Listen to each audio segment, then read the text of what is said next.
한 주간 잘 지내셨나요?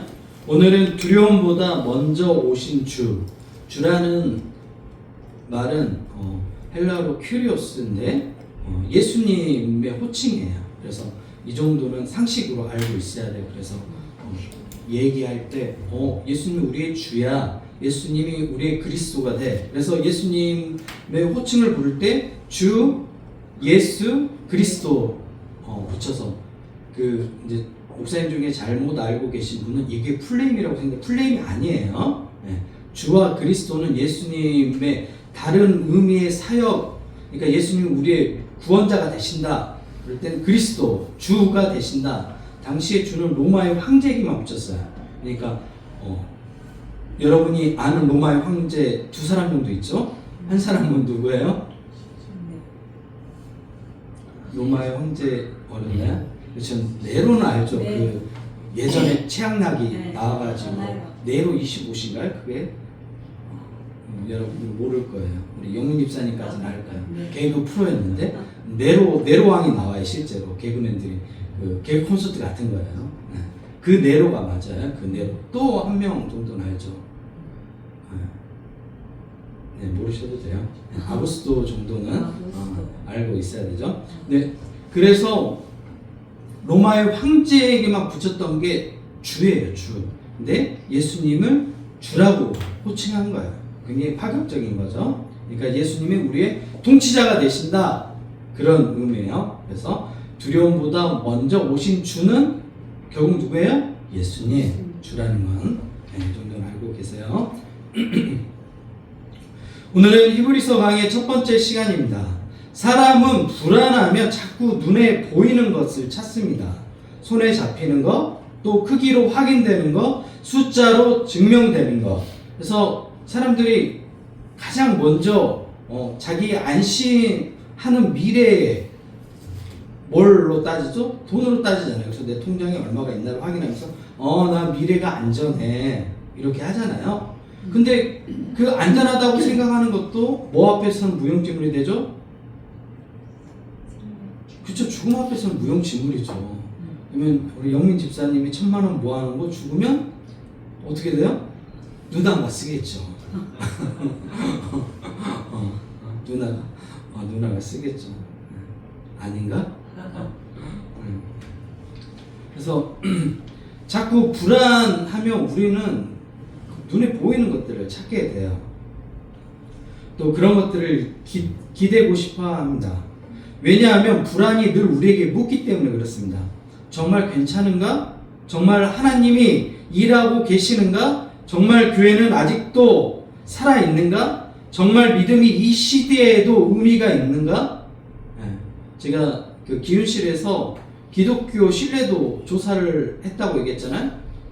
기독교인들, 교회 다니는 사람들, 신앙인들 포함해가지고 신뢰한다가 몇 프로 정도일 것 같아요? 신뢰한다가? 네, 14%밖에 안 돼요. 그러면 나머지 몇 프로예요?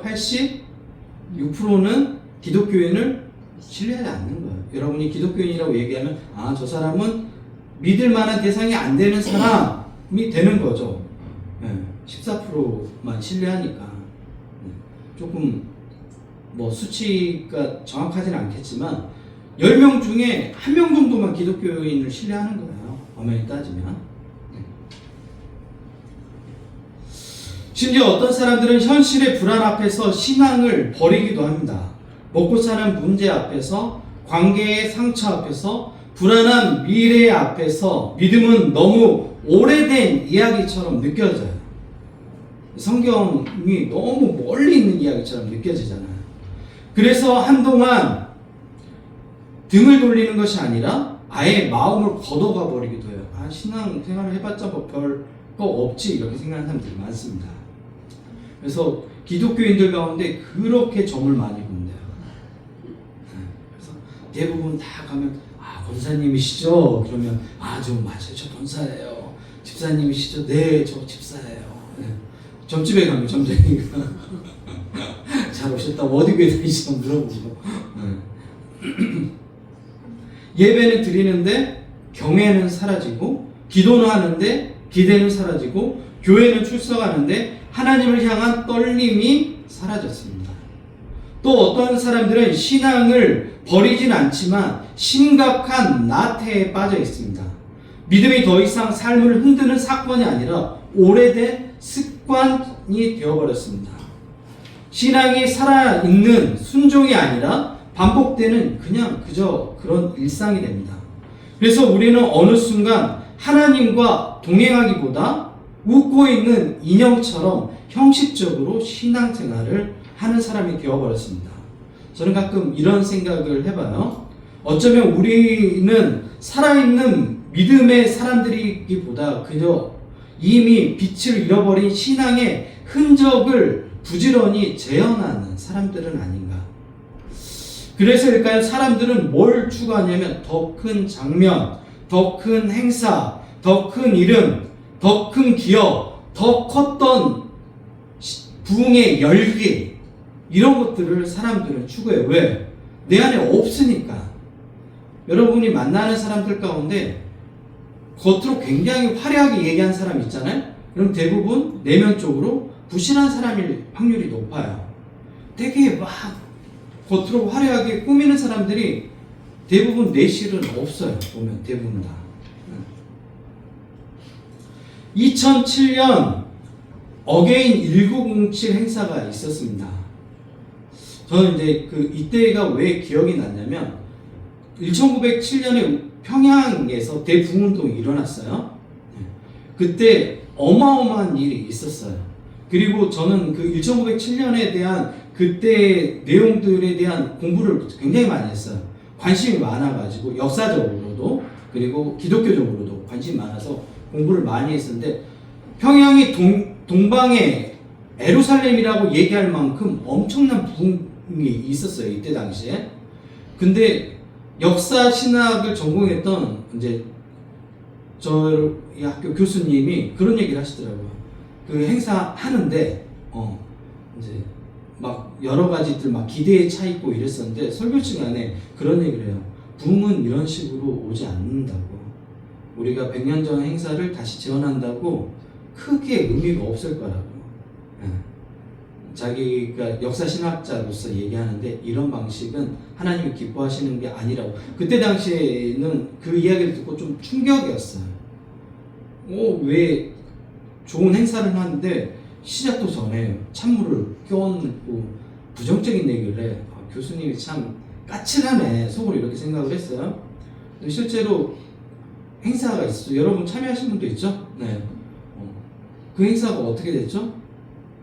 그저 그런 행사로 끝났어요. 그리고 오카노 목사님이 나와서 설교자로 나왔거든요. 거의 울분을 토했어요. 네. 이렇게 하면 안 된다고. 지금 한국교회가 울어야 될 때라고. 뭐 하고 있냐고 여기서. 울분을 토했어요. 설교자가 나와가지고. 설교자가 찬물을 끼얹어 버렸죠. 네. 그 행사는 결국 실패로 끝났습니다. 2023년 빌리 그레함 50주년 전도회가 있었죠. 어마어마하게 했어요. 초교파 다 모여가지고 한국에 내놓으라는 목회자들이 다 모였어요. 심지어 제가 별로 좋아하지 않는 윤석열 전 대통령이 축사를 보냈어요. 영상으로. 축하합니다. 뭐 거들먹거리면서 하는 거 있잖아요. 그리고 현 오세훈 시장 축하 인사하고. 그리고 김건희 씨한테 축복 기도해준 김장원 목사 나와가지고 제가 님자는 뺄게요. 별로 존경하지 않아서. 세상에 어제 BTS 공연을 비판하더라고요. 아니 BTS 그 노래 가사를 이해 못하겠다고. 아니 어떻게 이해해요? 저도 이해를 못하는데 어제 비판하더라고요. 근데 BTS 노래 가사가 뭐였죠? 총 내려놓고 평화를 지향하자고 얘기했잖아요. 되게 아이러니하죠. 세계적인 가수는 평화를 지향하고 한국의 극우적인 교회 목사들은 뭐예요? 파병하자고. 네. 부대 보내야 된다고. 우리나라에서 이란하고 전쟁하는데. 그래서 제가 농담으로 아내한테 태극기 부대 다 보냈으면 좋겠다고. 거기 다 그쪽으로 보냈으면 좋겠다고. 그냥 그 목사님들이랑 다 포장해가지고 다 보냈으면 좋겠다. 영균아, 태극기 부대 알아? 예전에 태극기 들고 나와가지고 그 호랑이 옷 입고 그 할아버지들 나와가지고 그 교회 다니시는 그 장로님들 그분들 태극기 부대거든. 무서워. 아무도 못 건드려 우리나라에서. 다 같이 보냈으면 좋겠다. 하여튼 그 김장훈 목사님 그 중심에 그 행사 중심에 있었어요. 그리고 불법 건축과 서초 지역의 정치적인 카르텔, 그 교회 안에 검사, 변호사, 판사들 또 정치인들이 어마어마하게 다니는 교회가 있어요. 그리고 목회자가 거기 중간에서 브로커 역할을 해줘요. 그 교회가 서초 사랑의 교회 오정현 목사님 있는데요. 그 오정현 목사 또 나와가지고 축사하고 또 우리 교단 총회장이었는데 제가 부끄러워갖고 입에 올리기도 싫은데 심지어 제 신학교 다닐 때 상담학 가르쳤던 교수님이셨어요. 네. 그분이 모텔에서 불륜 저지르고 나오다가 탁 걸렸어요, 기자한테. 네. 그분이 김우식 전 총회장 나와가지고 그때 또 축사하고 그 다음에 우리 교단에서 이 교회가 세습을 정당화 해버려가지고 세습이 불법이거든요. 근데 다른 교회들이 다 따라했어요. 그 유명한 명성교회 그 아들 세습받은 아들 김하나 목사가 통역으로 나왔어요. 한국 교회를 망친 모든 목회자들이 다 모여서 이 행사를 주관했어요. 행사가 어때요? 잘 됐겠어요? 그리고 2024년 10월 27일 제가 너무 많이 얘기했죠. 200만 명 광화문에 기독교인 다 모여서 우리 기독교인에 다시 한번 재결집해가지고 우리 기독교인이 얼마나 열성 많고 힘 있는지 보여주자. 이 행사를 주관했던 사람이 누구예요? 극우 기독교를 대표하는 손영구 목사가 기획했어요. 제가 왜 쭉 이렇게 나열했는지 알겠죠? 네. 이런 것들을 통해서 부흥이 오지 않아요. 근데 우리는 계속해서 이런 것들에 관심이 너무 많아요. 하나님이 원하시는지는 모르겠어요. 제가 하나님은 아니니까. 그냥 여러분이 한번 생각해 보세요. 이런 행사들을 보면서 우리는 불편하지만 피할 수 없는 질문 앞에 서게 됩니다. 이 모든 행사가 정말 하나님을 향한 것인가? 이 행사가 정말 예수 그리스도를 높이는 행사인가? 아니면 교회가 자기 존재를 확인하고 싶어서 안으로는 불안한데 밖으로는 커 보이고 싶어서 200만 명 모이는 이런 것들을 보여주고 싶은 거 아닌가? 내적 신앙의 빈곤을 외적 규모와 열기로 덮으려고 하는 것은 아닌가? 여러분 어떻게 생각해요? 한번 여러분도 질문을 던져보세요. 이 질문은 행사를 비난하자는 말이 아니에요. 더 깊은 질문은 이거예요. 우리는 지금 무엇으로 안심하고 있는가? 그런 행사에 참가하면서 기독교는 아직 살아있어 이렇게 해서 안심하고 있는 건 아닌가? 우리는 무엇으로 안심해야 되죠? 우리가 하나님의 언약 안에 있는가로 안심해야 되는데 그런 것들을 통해서 안심하고 있는 거 아니에요? 자기 신앙을 확인하고 싶은 거예요. 그 현장에 있으면서 열정적으로 찬양하니까 나도 이 신앙을 이 정도 가지고 있는 사람이야 라를 확인하고 싶은 거 아닌가?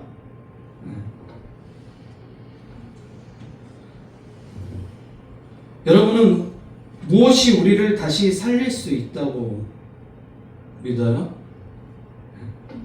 교회는 과거의 영광을 기억하는 데 익숙합니다. 그래서 계속해서 과거의 영광을 얘기해요. 아직도 종교개혁을 얘기하잖아요. 그 종교개혁을 얘기하는 건 종교개혁 정신을 그 태도를 받아들이자는 거지 그때로 돌아가자는 게 아니잖아요. 중세인들이 살고 있던 시대로 돌아가요? 다른데? 부흥의 시대, 뜨거운 회개, 사람들이 몰려왔던 시절, 교회가 세상 가운데 힘있게 보였던 시간들. 하지만 신앙은 과거의 영광의 흔적을 먹고 사는 것이 아니에요. 하나님은 우리에게 옛 장면을 붙들려고 절대로 얘기하시지 않으세요. 하나님은 예전에 과거 영광을 붙들어 우리한테 이렇게 말씀하시겠어요? 아니죠. 하나님은 우리에게 언약을 기억하라고 얘기해요. 언약을. 이 차이가 중요합니다. 과거의 영광은 사람을 흥분시킬 수 있습니다. 그때 이런 뜨거웠던 부흥의 역사가 있었어. 우리도 2007년에 똑같이 한번 실현해보자, 재현해보자. 사람들 모아. 교회들마다 동원해. 제가 그런 식으로 부흥이 안 온다고 얘기했잖아요. 부흥은 에즈베리 운동처럼 아주 자연스럽게 일어나는 거예요. 의도 사람들이 계획하지 않아야 돼요. 그래야 하나님이 계획하세요. 자연스럽게. 하나님은 우리에게 언약을 기억하라고 말씀하십니다. 옛날의 뜨거운 기억은 잠깐 마음을 달굴 수 있습니다. 하지만 오늘의 두려움을 견디게 하는 것은 기억의 온도가 아니라 하나님의 약속입니다. 여러분을 앞으로 나아가게 하는 게 과거에 있었던 어떤 기억의 온도예요? 뜨거웠던 열정에 대한 기억이에요? 아니라고요. 뭐라고요? 하나님의 약속이에요. 약속. 네, 물론 이제 우리가 너무 약속을 안 지키는 시대에 살고 있으니까 이 약속이 잘 안 와닿죠. 여러분 사람들하고 약속했을 때 여러분 그 약속 지킨 사람들 봤어요? 의리 있는 사람들 봤어요? 대부분 다 어때요? 나를 가장 가까운 사람이 배신하든지 약속을 다 내팽겨치고 심지어 자기가 한 말도 안 지켜요. 네. 그런 사람들 주변에 다 둘러싸여 있으니까 약속 이런 말 하면 안 하다. 신앙은 원래 인간의 열심으로 유지되는 것이 아닙니다. 성경의 역사는 인간의 종교적 성취의 역사가 아니라 하나님이 자기 백성과 맺으신 언약의 역사예요. 그래서 여러분 성경 읽기 할 때 계속해서 등장하는 단어가 뭐예요? 하나님과 맺은 언약. 다 출애굽 하셨죠? 네, 출애굽하고 신의 산에서 가장 먼저 맺잖아요, 언약. 그리고 하나님께서 맺으신 언약은 뭐예요? 너는 내 백성이야. 하트 날려주시잖아요. 넌 내 백성이야. 내 백성이니까 누가 보호하셔요? 하나님께서 우리를 보호하신다고 얘기하는 거예요. 너의 삶은 내가 돌볼 거야. 내 백성이니까. 연인들끼리도 마찬가지잖아요. 어제까지는 남이었는데 오늘 사귀자는 그 한마디에 어떻게 해요? 넌 내 여자야. 내가 지킬 거야. 어제까지는 남이었다고요. 근데 그 사귀자는 한마디 언약에 넌 내 여자야. 내가 지킬게. 좀 너무 늦겠나요? 여자분도 마찬가지겠죠. 여성도 너는 내 남자니까 나는 너한테 내 마음을 다 줄 거야. 네. 하나님도 마찬가지예요. 너는 내 백성이야. 내가 너를 돌볼 거야. 언약, 약속을 하시는 거죠. 하나님이 자기 백성과 맺으신 언약의 역사는 성경의 창세기부터 요한계시록까지 계속됩니다. 아브라함을 먼저 부르셨을까요? 먼저 불렀어요. 그 아브라함의 아버지 데라부터 불렀던 거예요. 사실은. 그리고 이스라엘을 자기 백성으로 삼으신 분도 하나님이세요. 광야에서 그들을 포기하지 않고 그들을 붙잡았던 분도 하나님이십니다. 사람들은 계속 잊어버립니다. 사람들은 계속 떠나고 사람들은 계속 두려워했지만 하나님은 우리와 맺은 언약을 절대로 잊지 않으십니다. 그러므로 현실의 불안으로 신앙을 저버린 사람들에게도 나태 속에서 신앙의 형식만 반복하는 사람들에게도 교회가 해줄 수 있는 일은 어떤 일이에요? 교회가 해줄 수 있는 일은 뭐예요? 모여서 뭔가를 크기를 보여주는 게 아니에요. 뭘 해줘야 돼요? 다시 이 이야기, 언약의 이야기를 들려주는 거예요. 근데 교회에서 하는 설교들 들어보세요. 언약의 이야기를 들려줘요? 아니죠. 다 우리 교회 어떻게 하면 크게 하는지, 모여가지고 뭐 어떻게 할 건지 이런 것만 항상 설교하잖아요. 네. 그리고 관계 어떻게 하는지 아니 교회에서 관계를 왜 가르쳐요? 네? 그런 거는 그냥 자기 개발서 읽으면 되잖아요. 근데 현명하게 관계하는 법 1, 2, 3 뭐 그것도 그런 설교를 뭐 3번씩 나눠서 해요. 저도 할까요? 어떤 이야기를 들려줘야 돼요? 하나님하고 맺은 언약의 이야기를 다시 들려줘야 되는 거예요. 우리 자신의 이야기가 아니라 하나님의 이야기입니다. 우리가 무엇을 이루었는가 하는 이야기가 아니에요.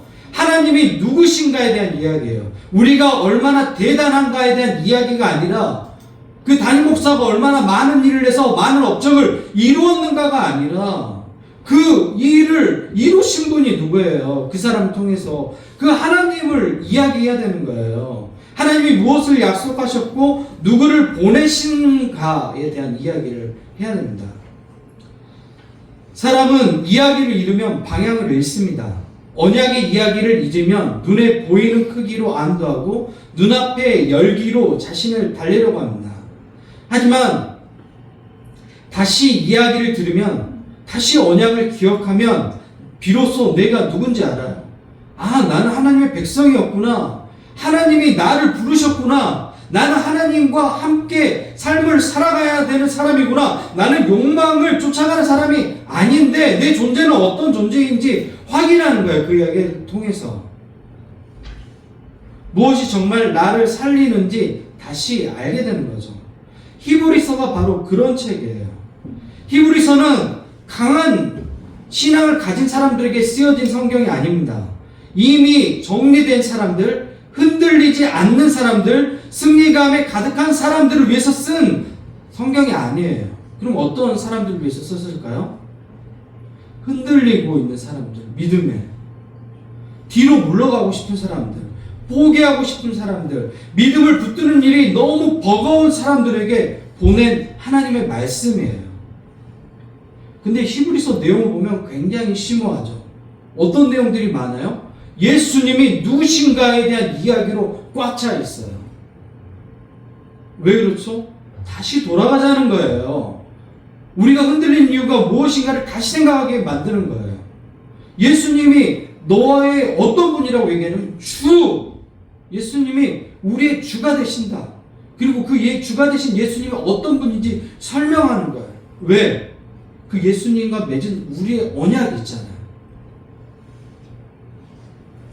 그들도 세상의 압력 속에서 믿음을 지키는 일이 쉽지 않았습니다. 그들 가운데 조롱받는 사람들이 있었고 손해본 사람들도 있었고 신앙 때문에 낯선 자리에 놓인 사람들도 있었습니다. 시간이 흐르면서 처음에 열정은 식었고 믿음은 점점 무거운 짐처럼 느껴졌습니다. 여러분 가운데도 이런 사람들 있죠? 신앙이 좀 버거운 짐처럼 느껴지는 분들이 있을 거예요. 예수 그리스도를 붙드는 것이 정말 맞는지 헷갈리는 사람들도 있을 거예요. 다시 이전의 자리로 돌아가는 편이 더 안전한 것은 아닌지 하는 생각을 하는 분들도 있을 겁니다. 바로 그 사람들에게 히브리서가 들려주고 있는 첫 말씀이 이것입니다. 옛적에 선지자들을 통하여 여러 부분과 여러 모양으로 우리 조상들에게 말씀하신 하나님이 이 모든 날 마지막에는 아들을 통하여 우리에게 말씀하셨으니, 아들은 누구요? 예수님을 통하여 말씀하셨대요. 여기서 중요한 것은 하나님이 말씀하셨대요. 사람이 하나님을 찾아낸 것이 아니라 하나님이 먼저 우리에게 항상 말씀하세요. 사람이 불안 속에서 겨우 하나님께 닿은 것이 아니라 하나님이 먼저 말씀하셨어요. 불안에 떨고 있는 그 사람들에게 말씀하고 있는 겁니다. 이것이 바로 언약이에요. 언약. 언약은 언제나 누구 쪽에서 먼저 맺어요? 하나님 쪽에서 먼저 맺어요. 사람이 하나님과 관계를 제한하는 것이 아니라 하나님이 사람에게 관계를 베푸신 거예요. 그런데 히브리서는 여기서 멈추지 않죠. 옛적에는 선지자를 통해 말씀하셨지만 마지막에는 누굴 통해서 말씀하신다고 얘기하냐면 아들을 통해서 말씀하신다고 해요. 그래서 그 아들을 통해서 맺으신 새 언약이라고 얘기해요. 그 새 언약이 어디서 맺어졌어요? 십자가에서 맺어진 거예요. 십자가는 우리와 예수님이 맺은 새 언약이에요. 그래서 우리는 십자가를 볼 때마다 아, 예수님이 나의 구원자가 되셨구나를 기억하는 거예요.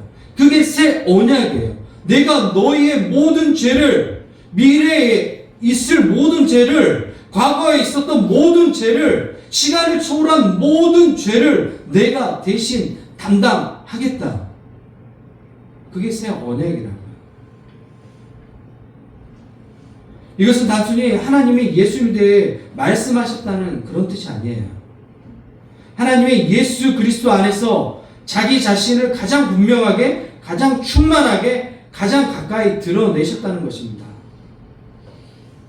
하나님이 자기 백성과 맺어오신 모든 약속, 기다림, 오래 참으신 이 모든 것들은 반드시 이루어지죠. 왜? 하나님이 맺으신 언약이기 때문에 뭐가 반영됐냐면 하나님의 의지가 반영됐어요. 그래서 두려워할 필요가 없어요. 여러분은 누구라고요? 하나님의 자녀예요, 자녀. 히브리서 1장은 예수님을 가장 높은 자리로 올려놓습니다. 천사들하고 비교할 수 없는 존재. 과거 고대 시대에는 천사들도 이렇게 높은 숭배 대상이었어요. 근데 왜 그러냐면 고대 그 헬라 문화권에서는 뭐가 있었냐면 많은 신들이 있었어요. 여러분이 그리스 신들 아는 것처럼 그런 많은 존재들을 섬겼어요. 또 우리도 그랬잖아요. 우리도 과거에 당산신이라고 해가지고 마을마다 그 지역 토착 신이 있었어요. 여러분 지금은 잘 이해 안 되겠지만 그런 게 있었어요. 가면 별내 가면 별내에 그 마을 신이 있고, 고산동 가면 고산동에 그 지역을 지키는 신이 있고, 우리 장암동에는 장암동을 지키는 뚱보신이 있고, 이런 식으로 네, 다 신들이 있어요. 네. 그 실제 신이 아니에요. 가짜죠. 우상이죠. 근데 사람들이 믿었다고요. 근데 고대 시대 기독교인들이 천사들도 높은 존재라고 생각했어요. 그러니까 아니라고요.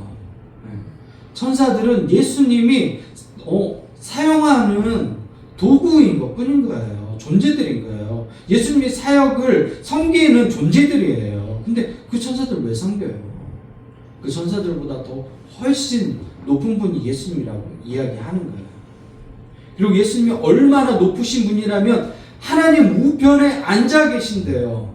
근데 하나님 우편에 앉아 계신다고 하면 우리가 뭘 느껴요? 거리감을 느끼잖아요. 근데 아니에요. 가장 우리가 어려운 순간에 말씀으로 우리 가운데 찾아오세요. 여러분 성경 읽을 때 예수님이 여러분 마음을 두드리는 것들을 느낄 거예요. 그러면 성경을 정말 잘 읽고 있는 거예요. 성경 읽다고 내 마음이 드러나는 느낌이 들 거예요. 갑자기. 그러면 좋은 거예요. 내 자신이 변하고 있는 거예요. 세상의 소리가 너무 커서 기도가 작아진 사람들의 숨까지도 예수님은 놓치지 않습니다. 우리는 두려움이 다가온 다음에야 기도합니다. 문제가 터진 다음에 하나님을 찾습니다. 하지만 주님은 늘 두려움보다 먼저 우리에게 찾아오십니다. 항상 우리 곁에 계세요, 사실은. 다만 우리가 인지하지 못하는 것 뿐이죠. 우리가 있기 전에 이미 기억하고 계시고, 우리가 한숨 쉬기 전에 이미 우리를 알고 계세요. 여러분의 모든 상황을 다 알고 계신다고요. 우리의 기억이 선명해서가 아니라 하나님이 자기 언약을 잊지 않으시기 때문에 이 모든 것들이 가능한 것입니다. 그러므로 여러분, 우리는 더 이상 과거의 영광을 재현하려고 애쓸 필요가 없어요.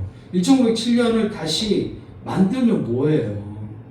그때하고 상황이 다 다르잖아요. 제가 얘기했잖아요. 1907년에 평양 대부흥운동이 있었던 근본적인 폭발의 계기가 되었던 건 한 사람의 자기 죄 고백이었어요. 그 사람이 누구라고 얘기했어요? 길선주, 나중에 목회자가 돼요. 당시 장로예요, 장로. 그 사람이 자신의 죄를 공개적으로 고백했어요. 자기 죄 고백하는 거 쉬워요? 어렵잖아요. 근데 자기 친구가 죽으면서 자기한테 돈을 맡겼어요. 우리 애들 잘 부탁해. 그런데 그 돈을 자기가 어떻게 해요? 따로 써버렸어요. 세상에 어떻게 그렇게. 친구가 맡겼다는 것은 그 친구가 어떤 사람이었기 때문에 맡긴 거예요. 내 많은 친구들 중에 길선주가 그래도 제일 믿을만해. 그리고 맡겼는데 세상에 그 돈을 숨겨버려요. 그리고 자기 걸 써버려요. 뭘 했는지는 얘기는 안 했어요. 술을 마셨는데 뭘 했는지 얘기는 안 했는데, 근데 그걸 고백했어요. 울면서 사람들 앞에서 무릎 꿇고 자기는 정말 형편없는 인간이라고, 자기 쓰레기 같은 사람이라고. 그랬더니 옆에 있는 사람이 또 자기 죄를 고백해. 옆에 있던 사람이 또 자기 죄를 고백해.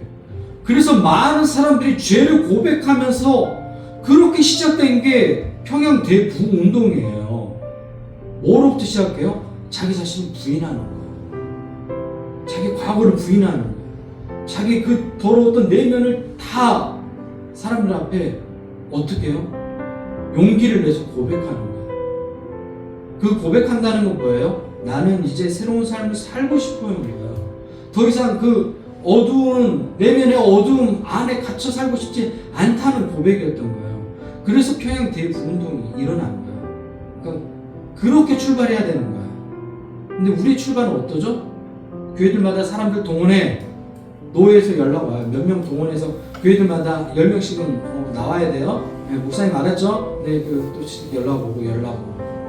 그리고 막 모여가지고 하고, 또 보세요. 정치인들 와서 인사하고, 윤석열 나와가지고 축하한다고 얘기하고, 기독교인도 아닌데, 네. 무속에 쩌들어 있는 사람이 와가지고 하나님 영광 운운하고 그랬잖아요. 얼마나 부끄러운 일이에요. 그런 것들을 재현하려고 하면 안 돼요. 어떤 위대한 부흥의 시대를 복제할 필요가 없어요. 익숙함이 우리를 대신 살아주도록 내버려두면 여러분 안 됩니다. 현실의 불안을 핑계 삼아 하나님에게 마음을 거뒀던 분들이 있죠. 다시 하나님께 마음을 내어주셔야 됩니다. 예수 그리스도는 멀리 계신 분이 아닙니다. 높이 계시되 우리를 놓지 않는 분입니다. 보좌에 계시되 우리의 낮은 숨을 아시는 분이에요. 여러분의 그 작은 신음소리도 다 듣고 계신 분이에요.